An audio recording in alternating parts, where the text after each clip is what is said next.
देखो बेटे, नया चैप्टर स्टार्ट करते हैं। Chapter number 4, quadratic equation. बहुत अच्छा टॉपिक है।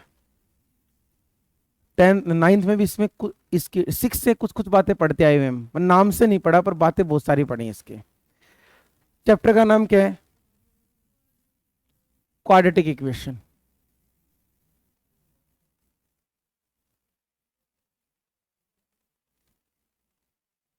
ठीक है,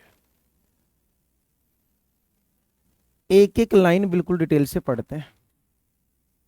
सबसे पहला क्वेश्चन ये आता है कि क्वाड्रेटिक क्या होती है। क्वाड्रेटिक वर्ड जो है ये क्वाड्रेटिक पोलिनोमियल से लिया गया है। ठीक है बेटे, क्वाड्रेटिक पोलिनोमियल क्या होता है? कोई अगर आपसे पूछे कि क्वाड्रेटिक पोलिनोमियल क्या होता है, ठीक है, क्वाड्रेटिक पोलिनोमियल क्या होता है? हाँ भी, जिसमें वेरिएबल की हाईएस्ट पावर कितनी होती है? 2। एक ऐसा पोलिनोमियल जिसमें वेरिएबल की हाईएस्ट पावर कितनी होती है? 2, उसको क्या बोलते हैं? Quadratic polynomial. पोलिनोमियल क्या होता है? एक ऐसा एल्जेब्रिक एक्सप्रेशन जिसमें जो वेरिएबल होता है उसकी पावर कैसी होनी चाहिए? होल नंबर होनी चाहिए। क्लियर है बेटे ये बात? आगे बात समझ में? तो जो क्वाड्रेटिक पोलिनोमियल होता है उसकी जनरल फॉर्म क्या होती है? A x square plus B x plus c. Clear है बेटे? A x square plus B x plus c. Clear है? आगे बात सुन, इक्वल टू जीरो इक्वेशन में होता है, पोलिनोमियल में नहीं होता है। ठीक है बेटे, उसके एक इस वर्ड का मतलब समझ में आ गया। क्वाड्रेटिक का मतलब होता है जिसकी पावर कितनी हो? 2। और ये वर्ड क्वाड्रेटिक पोलिनोमियल से लिया गया है। क्लियर है बेटे बात? दूसरा वर्ड इसमें है इक्वेशन। इक्वेशन का मतलब होता है इक्वल टू। जिस भी एक्सप्रेशन में इक्वल टू का साइन आ गया उसको हम क्या बोलते हैं? इक्वेशन बोलते हैं। जैसे linear equation, quadratic equation, cubic equation, और क्या नाम है, बाई क्वाड्रेटिक इक्वेशन। जितने भी इक्वेशन है सारे में इक्वल टू आता है। अब सर इक्वल टू जीरो होना जरूरी है क्या? ऐसा नहीं है। ये तो हम इसलिए लिखते हैं क्योंकि हम एक साइड टर्म रखते हैं, एक साइड क्या रखते हैं? जीरो रखते हैं। तो हमें लगता है कि सभी इक्वेशन में इक्वल टू क्या होता है? जीरो होता है। किसी भी दो एक्सप्रेशन को इक्वल करोगे तब भी इक्वेशन बनेगी। मतलब दो एक्सप्रेशन के बीच में इक्वल टू का साइन होना चाहिए। जैसे अगर आपने लिख दिया 2x प्लस 5 इक्वल टू 0, ये भी एक इक्वेशन है। ठीक है, x प्लस 5 या 2x plus 5 is equal to x minus 3, ये भी अपने क्या है? इक्वेशन है। परंतु जब हम इसको सोल्व करते हैं तो हम कहते हैं x वाली टर्म एक साइड, तो क्या बन जाएगा? 2x minus x plus 5 plus 3 is equal to 0। तो इसको x plus 8 is equal to हम क्या लिख देते हैं? 0। सोल्व करके हम ऐसा लिख देते हैं। इसलिए हम बोलते हैं प्रत्येक एक्सप्रेशन को इक्वल टू क्या कर दो? 0, वरना ऐसा सही नहीं है। भाई ये बात समझ में आ गई आपको? ठीक है, इसका अलग मीनिंग समझ में आ गया, इसका अलग मीनिंग समझ में आ गया। क्वाड्रेटिक क्या होती है और इक्वेशन क्या होती है? जब एक साथ बोलेंगे क्वाड्रेटिक इक्वेशन क्या होती है, तो ऐसी इक्वेशन जिसमें वेरिएबल की हाईएस्ट पावर कितनी हो? 2 हो। आगे बात समझ में? या क्वाड्रेटिक पोलिनोमियल को किसी एक्सप्रेशन के क्या कर दें? इक्वल कर दें। या जो इक्वेशन किस फॉर्म में हो? A x square plus B x plus c is equal to 0, तो ये अपने आप में क्या बन गई बेटे? Quadratic equation. भाई दोबारा बताऊं, ये बात समझ में आ गई? आगे बात समझ? तो क्वाड्रेटिक इक्वेशन की जनरल फॉर्म क्या होती है? समझ में आ गया? भाई कई नाम से पढ़ लो। ऐसी इक्वेशन जिसमें वेरिएबल की हाईएस्ट पावर कितनी हो? 2 हो। ठीक है, जो इक्वेशन किस फॉर्म में हो? A x square plus B x plus c is equal to 0। Clear है बेटे बात? तो क्वाड्रेटिक इक्वेशन की जो जनरल फॉर्म होती है वो क्या होती है? General form of quadratic equation, हाँ बेटे, क्या होती है? जल्दी बताओ, क्या होती है? A x square plus B x plus c is equal to 0। जहां ए बी एंड सी क्या होते हैं? रियल नंबर होते हैं। जहां ए कोमा बी एंड सी किससे बिलोंग करते हैं? रियल नंबर से बिलोंग करते हैं। ठीक है, कभी भी वहां ए क्या नहीं होगा? 0 नहीं होगा। क्यों? जिस दिन ए 0 हो गया तो इक्वेशन कैसे बन जाएगी? अगर ये पूरी टर्म क्या हो जाएगी? 0 हो जाएगी, तो इक्वेशन कैसे बन जाएगी? लीनियर बन जाएगी। B and C may and may not be zero, zero हो भी सकते हैं और नहीं भी। अगर मान लो बी जीरो हो गया तो इक्वेशन कैसी हो जाएगी, a x square plus c is equal to zero. ये क्वाड्रेटिक इक्वेशन है, किसमें वेरिएबल की हाईएस्ट पावर कितनी है, टू है, बी कितना है, जीरो। परंतु जिसमें x का कोफिशिएंट जीरो होता है, ऐसी क्वाड्रेटिक इक्वेशन को परफेक्ट क्वाड्रेटिक इक्वेशन बोलते हैं। हाँ, जिसमें b क्या होता है, जीरो होता है, ऐसी क्वाड्रेटिक इक्वेशन को हम क्या बोलते हैं, परफेक्ट क्वाड्रेटिक इक्वेशन। सी भी जीरो हो सकता है, सी जीरो हो गया तो इक्वेशन कैसी होगी बेटे, a x square plus c is equal to, नहीं सॉरी, सी जीरो हो गया तो क्या बनेगा, ए एक्स स्क्र प्लस के b x is equal to zero. जिसमें सी जीरो होता है उस क्वाड्रेटिक इक्वेशन का एक सॉल्यूशन हमेशा क्या होता है, जीरो होता है। भाई ये बातें समझ में आई कि नहीं आई, आगे तो यहां हमने एक ही चीज पढ़ी है कि क्वाड्रेटिक इक्वेशन कैसी होती है दिखने में, कैसी होती है, जिस इक्वेशन की जनरल फॉर्म क्या हो, a x square plus B x plus C is equal to zero. जो इस टाइप की इक्वेशन होगी उन सब को हम क्या बोलेंगे, क्वाड्रेटिक इक्वेशन बोलेंगे, जहां ए बी एंड सी क्या होते हैं, रियल नंबर होते हैं और ए कभी भी जीरो नहीं होता। बेटे ये बात दोबारा बताऊं या समझ में आ गई, हाँ भाई ऑनलाइन जो बच्चे बेटे ये बात दोबारा बतानी है, समझ में आ गई, आ गया बेटे, चलो भाई सबसे पहला क्वेश्चन अब यही आता है, निम्नलिखित में से कौन कौन सी क्वाड्रेटिक इक्वेशन है। ठीक है, जो भी मैं क्वेश्चन दूंगा उनमें से कौन कौन सी क्वाड्रेटिक इक्वेशन है, बड़ा सिंपल से। ठीक है सर, जैसे मान लो आपको आंसर दिया x प्लस टू का whole square is equal to 2x plus 3। ठीक है, आप ये बताओ क्या देख के बता सकते हैं, देख के नहीं बता सकते बेटे। पहले हम क्या करेंगे, सोल्व करेंगे, और सोल्व करने के बाद अगर उस फॉर्म में आती है तो क्वाड्रेटिक इक्वेशन है, वरना नहीं है। अब इसको सोल्व करेंगे तो क्या बनेगा, फॉर्मूला a प्लस बी का होल स्क्वायर, तो क्या बनेगा, a square plus b square plus के 2ab is equal to 2x plus 3। अब इस साइड आएगा तो बेटे क्या बनेगा, x square plus 4x minus के 2x plus 4 minus 3 is equal to 0। तो एक्स स्क्वायर प्लस के 2x plus 1 is equal to 0। क्या ये क्वाड्रेटिक इक्वेशन है, यस सर है। इसमें a की वैल्यू कितनी होगी बेटे 1, b की वैल्यू कितनी होगी 2 एंड c की वैल्यू कितनी होगी 1। क्या बेटे कंपेयर करनी आई आपको जनरल फॉर्म से, दोबारा बताऊं या समझ में आ गया, आ गया समझ में। ठीक है, मान लो ऐसा क्वेश्चन आ जाए आपके पास कि सर x प्लस 3 का whole cube is equal to x की क्यूब प्लस के 2x स्क्वायर प्लस 4। क्या ये क्वाड्रेटिक इक्वेशन है, सोल्व करें, वही क्यूब की आइडेंटिटी। नहीं नहीं नहीं, हाँ कटेगा तो पहले सोल्व तो करें, बताएं तो सही। ऐसी उसमें पूछ ले ए बी और सी की वैल्यू क्या होगी, तो a प्लस बी का होल क्यूब, आइडेंटिटी क्या होती है, a की क्यूब प्लस बी की cube plus 3ab into A plus B is equal to x की क्यूब प्लस के 2x स्क्वायर प्लस कितना होगा बेटे 4। तो कितना हो गया बेटे, एक्स की cube plus 27 plus 9x into x plus 3 is equal to x की क्यूब प्लस के 2x स्क्वायर प्लस कितना होगा बेटे 4। एक्स की क्यूब से क्या कट गया, तो ये कितना हो गया 27 प्लस के 9x स्क्वायर प्लस के 27 x is equal to 2x square plus कितना होगा बेटे 4।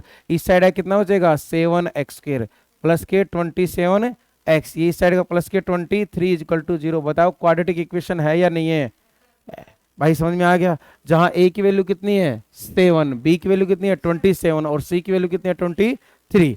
ऐसे मान लो इक्वेशन आपके पास आ गया कि x minus 1 into x plus 3 is equal to x plus 2 का होल स्क्वायर। क्या ये क्वाड्रेटिक इक्वेशन है या नहीं है, साफ दिख रहा है। जब इसको सोल्व करेंगे तो क्या बनेगा, एक्स स्क्वायर प्लस के 3x माइनस के x और माइनस का 3 is equal to x square plus 4 plus के 4x। तो क्या बनेगा बेटे, x square plus 2x minus 3 is equal to x square plus 4x plus कितना होगा बेटे 4। एक्स स्क्वायर से क्या कट गया बेटे एक्स स्क्वायर, तो ये उस साइड क्या बचेगा 2x plus 7 is equal to 0। क्या ये क्वाड्रेटिक इक्वेशन है, नहीं। कैसी इक्वेशन है, ये लीनियर इक्वेशन है, क्वाड्रेटिक नहीं है, क्योंकि इसमें a कितना है 0 और क्वाड्रेटिक में कभी 0 नहीं हो सकता। भाई क्लियर है या नहीं है बात, ठीक है।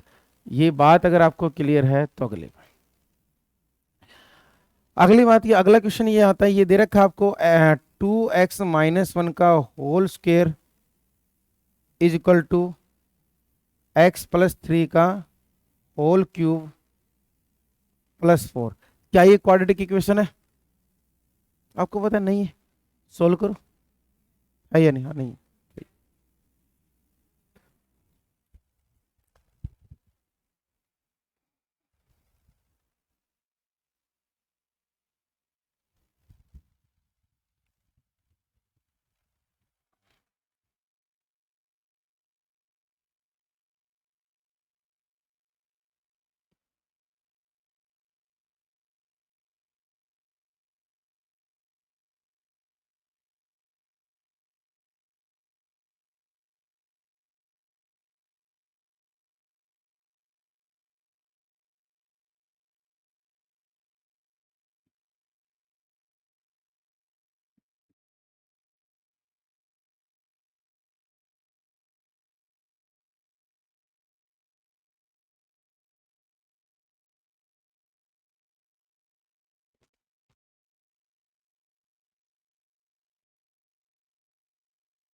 हो गया बेटे?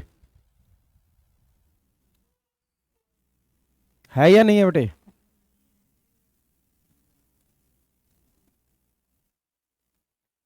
हाँ भी खुशी है भाई। ये ओपन करो, क्या बनेगा? a-b का होल स्क्वायर, तो क्या बनेगा? a का स्क्वायर प्लस b का स्क्वायर माइनस के 2ab। इसको ओपन करो तो a+b का होल क्यूब, तो a का क्यूब प्लस b का cube plus 3ab into a+b। भाई समझ में आ गई ये बात? जब आप इसको सोल्व करो तो 4 क्या हो गया? एक्स स्क्वायर माइनस के 4x, ये आएगा तो माइनस के x की, चलो एक बार पूरा सोल्व कर लेते हैं। प्लस क्या होगा बेटे? 1 इज इक्वल टू एक्स की क्यूब प्लस के 27 प्लस 9x स्क्वायर प्लस के 27 x प्लस कितना होगा? 4। क्या इसको सोल्व किया आपने? क्या x की क्यूब आएगा कि नहीं आएगा? क्वेश्चन में आएगा। तो क्वाड्रेटिक या क्यूबिक? क्यूबिक। भाई समझ में आ गया कि नहीं आ गया? तो ये आपको पता लगने लग गया कौन सी इक्वेशन लीनियर है, कौन सी क्वाड्रेटिक है, कौन सी क्यूबिक है। लीनियर की जनरल फॉर्म क्या होती है बेटे? ax plus B equal to 0। जो लीनियर इक्वेशन होती है उसकी जनरल फॉर्म क्या होती है? ax plus B equal to 0। और वहां कंडीशन क्या होती है? a कभी भी क्या नहीं होगा? 0। ऐसा है तो उसको हम क्या बोलते हैं? Linear equation. क्लियर है बेटे बात? हाँ ये बात तो पता है। दूसरा, कोई क्वेश्चन ऐसा है ax square plus B x plus C equal to 0, तो ऐसी इक्वेशन को क्या बोलते हैं? क्वाड्रेटिक। क्वाड्रेटिक इक्वेशन, ठीक है बेटे, जिसमें a कभी भी क्या नहीं हो सकता? 0 नहीं हो सकता। अगर आपके ऐसा है ax की cube plus B x square plus c x plus d, और जहां a कभी भी क्या नहीं होगा? 0, तो इक्वेशन कैसी होती है बेटे? Cubic equation. क्लियर है? ओके, बात आपके पास ऐसा है ax की power 4 plus B x cube plus के सी एक्स स्क्वेयर प्लस के डी एक्स प्लस ई, और जहां a क्या नहीं होगा? 0। ऐसी इक्वेशन को क्या बोलते हैं बेटे? By quadratic equation. ये इक्वेशनों की क्या है? जनरल फॉर्म है बेटे। क्लियर है ये बात? अब बारी आती है सॉल्यूशन की, कि सॉल्यूशन क्या होता है। Solution of quadratic equation, roots of quadratic equation, zeros of quadratic equation, ऐसे लिखा जाता है अलग अलग चीजों से।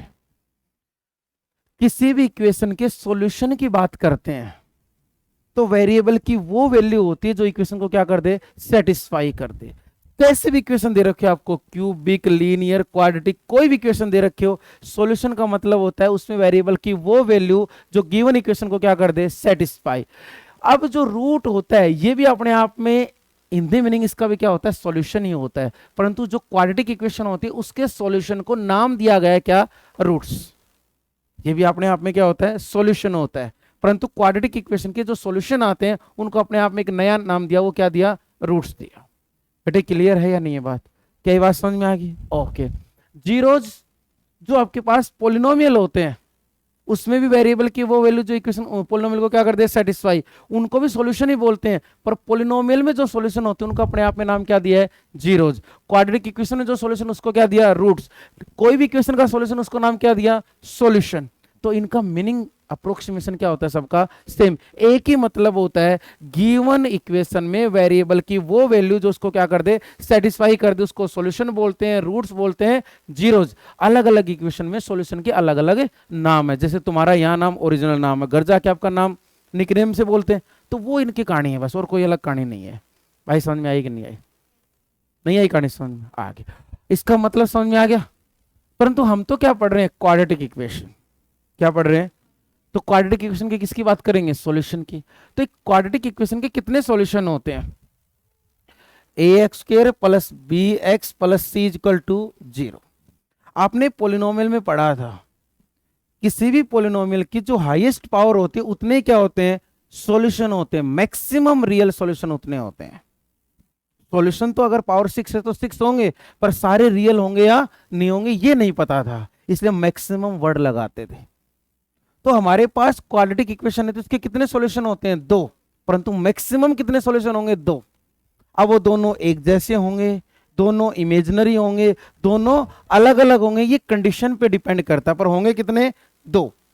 किसी भी इक्वेशन में जो वेरिएबल की हाईएस्ट पावर होती है, किसी पॉलिनोमियल में जो वेरिएबल की हाईएस्ट पावर हो, उतने क्या होते हैं, सॉल्यूशन होते हैं, उतने ही क्या होते हैं, आंसर होते हैं। या 2 है तो कितने आंसर होंगे, 2 आंसर होंगे, परंतु कैसे होंगे वो नहीं पता होता।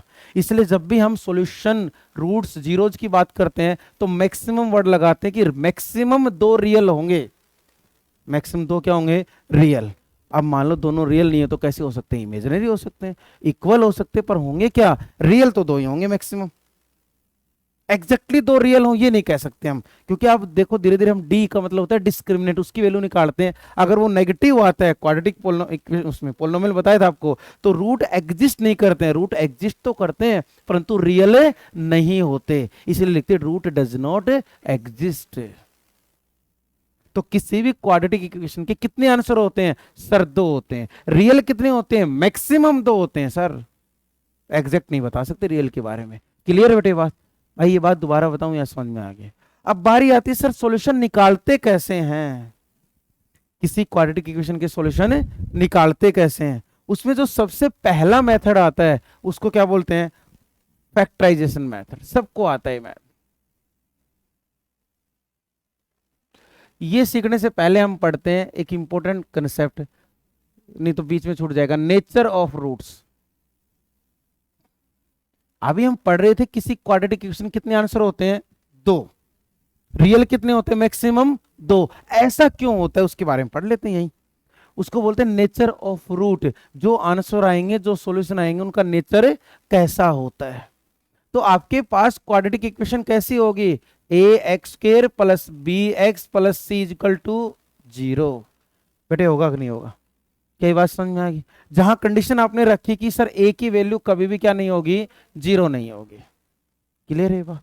भाई ये बात समझ में आ गई। इसमें एक वर्ड आता है जिसको आप बोलते हो डिस्क्रिमिनेंट, जिसको डी से क्या करते हो, डिनोट करते हो, और उसकी वैल्यू जो होती है वो क्या होती है, b² माइनस के 4ac। आपको ये पता हो तो b जो होता है वो x का कोफिशिएंट होता है, a जो होता है वो x² का कोफिशिएंट होता है, c होता है वो क्या होता है, कांस्टेंट कोफिशिएंट होता है, और जो d की वैल्यू होती है वो क्या होती है बेटे, b² माइनस के 4ac।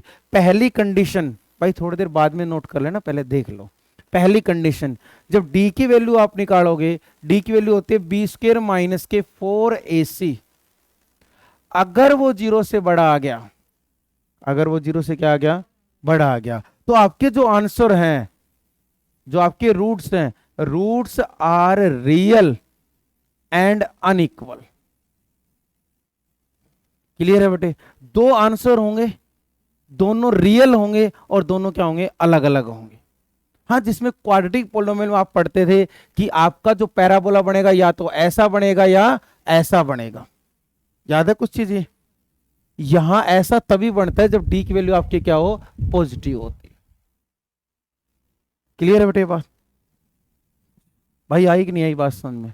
उसके बाद दूसरा, डी आपने निकाला जो क्या होता है बेटे, b² माइनस के 4 AC। अगर वो आ गया 0, देन ये लिख लो आप मतलब उतार लेना बाद में ही, पहले समझ लो। इफ यदि ऐसा हुआ तो then roots are real and equal. दोनों आंसर रियल तो होंगे, परंतु दोनों आंसर क्या होंगे, इक्वल होंगे। देखो क्वाड्रेटिक पोलिनोमियल याद करो, ये डायग्राम आपको याद हो तो, ऐसा याद है, जब डी 0 होगा तो दोनों आंसर क्या होंगे, सेम होंगे। ये ऊपर की साइड मुंह कब होता है, जब ए क्या हो, पॉजिटिव हो, ओपन अपवर्ड, ए क्या हो, नेगेटिव, ओपन डाउनवर्ड। क्लियर है बेटे ये बात, भाई समझ में आई कि नहीं आई? ओके। तीसरी कंडीशन क्या होती है बेटे, इफ यदि डी क्या हो बेटे, बी स्क्र माइनस 4AC अगर आप निकालो और उसका आंसर आ जाए नेगेटिव, तो देन रूट्स आर, रूट्स लिखो से, रूट्स डज नॉट, आपकी बात डज नॉट एग्जिस्ट। और रूट डज नॉट एग्जिस्ट का जो मीनिंग होता है वो होता है रूट्स कैसे होंगे, इमेजनरी होंगे। इमेजनरी का मतलब आइटा की फॉर्म में हो, कॉम्प्लेक्स नंबर होंगे। बेटे क्लियर है या नहीं है बात, क्या ये बात समझ में आ गई? तो आपने ध्यान करो, आपने पैराबोला जो बनाया था वो एक्स एक्सिस को टच ही नहीं करता था, ऐसे निकलता था, और उसमें लिखते थे आपका कोई आंसर नहीं आएगा पोलिनोमियल का। रूट डज नॉट एग्जिस्ट, या रूट कैसे होंगे, इमेजिनरी होंगे, या रूट किसकी फॉर्म में होंगे, आइटा की फॉर्म में होंगे। बेटे क्लियर है या नहीं है बात, भाई ये बात समझ में आ गई? तो आप ये तो अनुमान लगा सकते हो। अब देखो आंसर तीनों केसेस में दो दो हैं, इसमें दो हैं पर अलग अलग हैं, इसमें दो हैं पर दोनों क्या है, इक्वल हैं, इसमें दो हैं पर दोनों कैसे हैं, इमेजिनरी हैं। भाई ये बात समझ में आई या नहीं आई? आगे या दोबारा बताएं? ओके। अब अपना क्वेश्चन ये आता है सर कि आपने ये कहा कि आपके जो रूट थे यहां कैसे थे, रियल, यहां कैसे थे, रियल, और यहां भी कैसे थे, रियल। भाई क्लियर है या नहीं है बात? दोनों जगह रियल थे, और रियल रैशनल भी हो सकते हैं और इरेशनल भी। तो सर आंसर रैशनल आएगा या इरेशनल आएगा, ये भी ऑब्जेक्टिव में काम आ जाता है। ये तो पता लग गया सर, आंसर आएगा, अलग अलग आएगा, सेम आएगा और रियल आएगा, ठीक है, या नहीं आएगा। परंतु जिस दिन हमें पता लगा आंसर आएगा वो रियल होगा, रियल में रैशनल होगा या इरेशनल होगा, वो कहानी समझते हैं। तो आपका आंसर कब रैशनल होगा, कब इरेशनल होगा? इफ, बेटे यहां देख लो थोड़ी देर, फिर उतार लेना आराम से। इफ ए बी एंड सी क्या होते हैं, कोफिशिएंट होते हैं, आर रैशनल, क्या हो जाए बेटे, रैशनल, एंड डी जो क्या होता है बेटे, बी स्क्र माइनस के 4AC is perfect square of any rational number, then roots are rational. बेटे समझ में आया कि नहीं आया? जो आपको इक्वेशन दे रखी है उसमें ए बी और सी तीनों कोफिशिएंट क्या हो, रैशनल, और डी किसी नंबर का क्या आ जाए, परफेक्ट स्क्वायर, तो जो आपके आंसर आएंगे हमेशा क्या आएंगे, रैशनल आएंगे। और जिसके आंसर रैशनल आते हैं उसमें फैक्टराइजेशन मेथड लगाना सबसे क्या होता है, आसान होता है। जिसके आंसर इरेशनल आएंगे उसके टुकड़े करना क्या होता है, मुश्किल होता है, और उसके टुकड़े मुश्किल होता है तो फैक्टराइजेशन मेथड लगाना क्या होगा, मुश्किल होगा। क्योंकि हम ये कर सकते, दो को मल्टीप्लाई करने पे इतना आना चाहिए, ऐड करने पे इतना आना चाहिए, उसके टुकड़े करना आसान है, रूट में टुकड़े करना क्या हो जाएगा, मुश्किल हो जाएगा। भाई समझ में आई कि नहीं आई बात? तो जिस क्वाड्रेटिक इक्वेशन के आंसर कैसे आते हैं, रैशनल आते हैं, उसमें फैक्टराइजेशन मेथड लगाना क्या होता है, आसान होता है, सॉल्यूशन निकालना क्या होगा, आसान होगा। किस मेथड से, फैक्टराइजेशन मेथड से। ठीक है अभी दूसरी बात, if A B and C are rational, coefficient क्या हो, रैशनल हो, and D is equal to B square minus 4AC is not perfect square, then roots are irrational. Roots are irrational. जब डी किसी नंबर का perfect square नहीं होता, root कैसे होते हैं? इरेशनल। और जिसके रूट, जिसका आंसर रूट स्क्वायर रूट में आएगा, स्क्वायर रूट में, इरेशनल में तो स्क्वायर रूट ही होते हैं सारे, स्क्वायर रूट, क्यूब रूट ऐसे होते हैं। अगर आंसर इरेशनल नंबर में आएगा तो उसको, उसमें फैक्टराइजेशन मेथड लगाना क्या होता है? मुश्किल होता है। इसलिए हमें ये हिंट भी मिल गया किसमें कौन सा मेथड ज्यादा आसान होता है। बेटे क्लियर है या नहीं है? तो रूट्स का नेचर दोबारा बताऊं या समझ में आ गया? भाई ऑनलाइन जो बच्चे हैं, क्या ये बात बेटे दोबारा बताऊं या समझ में आ गई?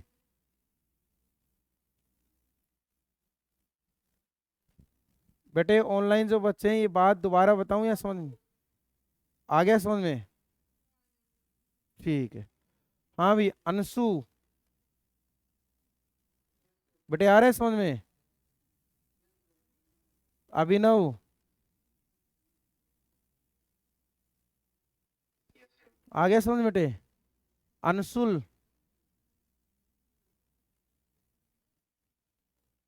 अंशुल, भविष्य,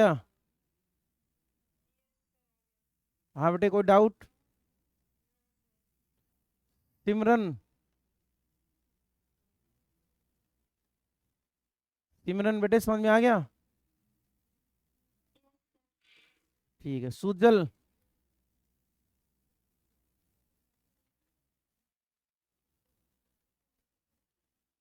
तनिषा, ठीक है बेटे। ओके, जल्दी से नोट करो बेटे इसको।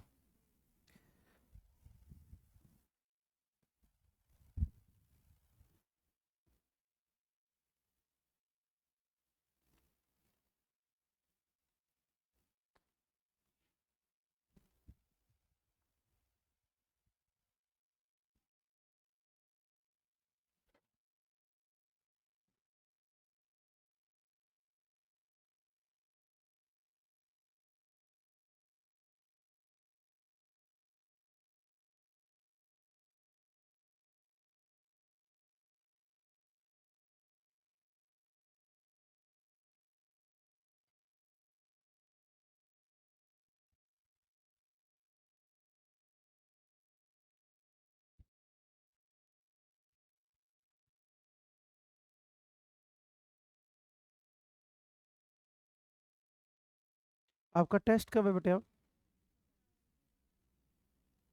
मंडे को, अगले मंडे को? थर्ड चैप्टर नहीं आया ना टेस्ट में अभी तक? ऑब्जेक्टिव टेस्ट में थर्ड चैप्टर नहीं आया ना? नहीं आया ना? फर्स्ट सेकंड आ लिया ना? तो थर्ड चैप्टर आएगा आपके टेस्ट, उसको पढ़ते रहना। कब होगा वो तो देखो पता नहीं, शायद मंडे तक तो होना ही चाहिए। 15 दिन हो गए होंगे टेस्ट हुए, नहीं हुए?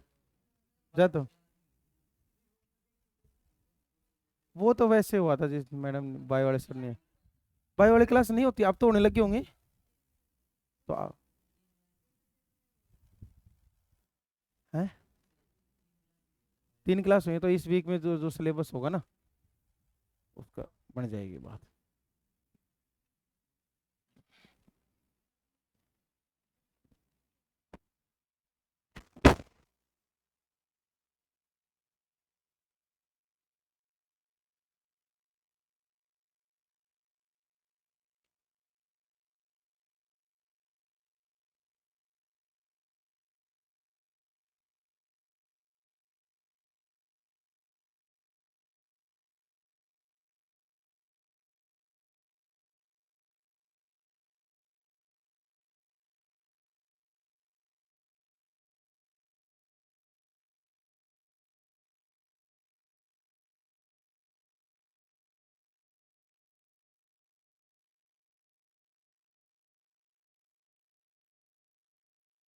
हाँ भाई, हो गया भाई। चले भाई आगे।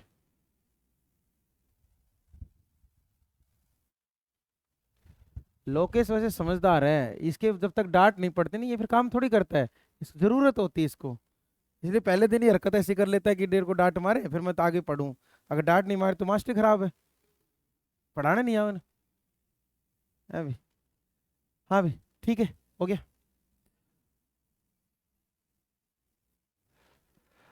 देखो भाई, सॉल्यूशन में जो पहला मेथड इसका वो क्या है, factorisation method.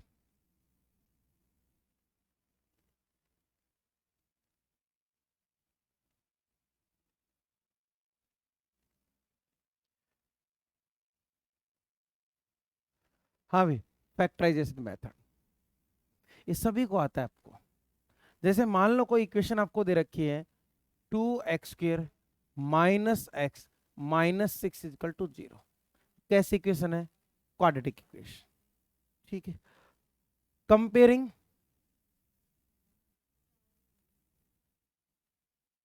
Comparing equation 1 with general equation. अब जनरल इक्वेशन क्या होती है बेटे, आप सबको पता है क्या होती है, ax² plus B x plus C is equal to 0। अगर इससे कंपेयर करेंगे तो a की वैल्यू कितनी आ गई बेटे 2, b की वैल्यू कितनी आ गई -1 एंड c की वैल्यू कितनी आ गई -6। क्लियर है सभी के पास। हम किसकी वैल्यू निकाल सकते हैं, d की वैल्यू क्या होती है, b² माइनस के 4ac, b² -1 का स्क्वायर माइनस के 4a इंटू सी की वैल्यू कितनी होगी -6। 1 प्लस कितना हो गया बेटे 48, तो आंसर कितना आ गया 49। बताओ जीरो से बड़ा है कि नहीं है, क्या ये बात समझ में आ गई। तो इसलिए roots roots are real and unequal. बेटे क्लियर है या नहीं है बात है।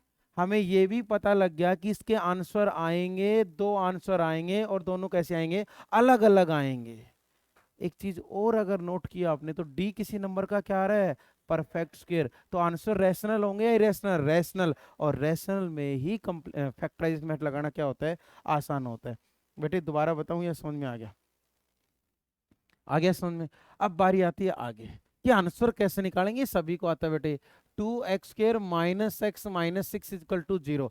बताओ क्या करें, क्या देखते हैं, मल्टीप्लाई करने पे ए को और सी को मल्टीप्लाई करते हैं, मल्टीप्लाई कर कितना आ गया -12। तो मल्टीप्लाई करने पे कितने आने चाहिए बेटे -12। ऐड करने पे x का कोफिशिएंट आना चाहिए, ऐड करने पे कितना आना चाहिए -1। ऐसे दो नंबर फाइंड आउट करने होंगे जिनको मल्टीप्लाई करें तो माइनस के क्या है 12 आए, ऐड करें तो माइनस का क्या है 1 आए। तो माइनस का 4 और प्लस का, और भी आसान है, हम सोच सकते हैं कौन सा माइनस का बड़ा आएगा प्लस का बड़ा आएगा। अब देखो ध्यान से, मल्टीप्लाई करने पे किसका आंसर आना चाहिए, माइनस का। मल्टीप्लाई करने पे माइनस का आंसर कब आएगा, दो नंबरों को, जब दोनों नंबर में से एक किसका होगा, माइनस का।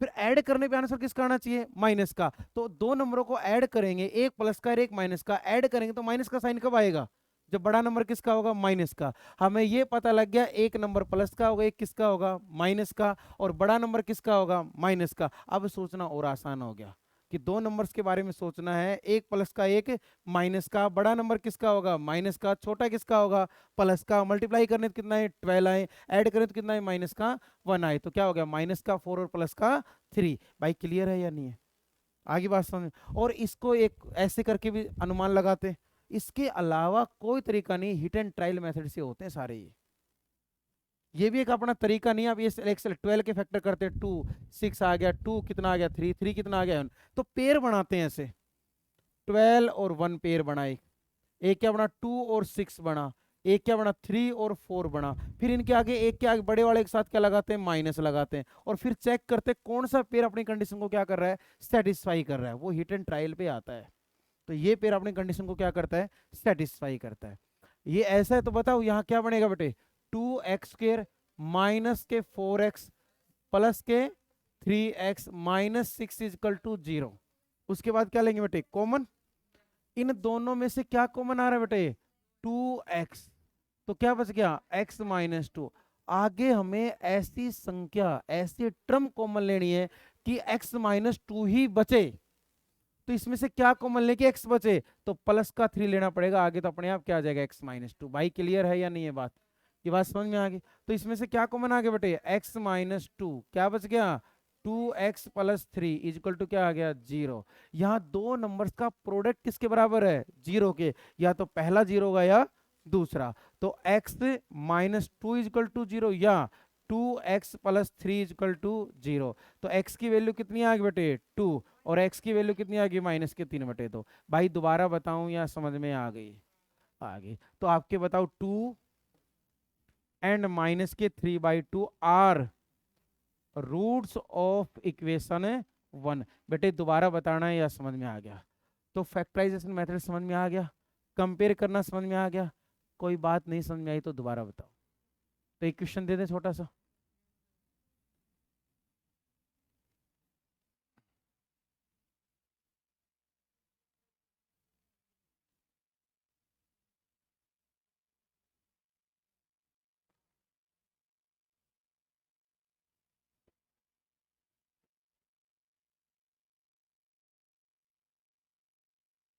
करो भी।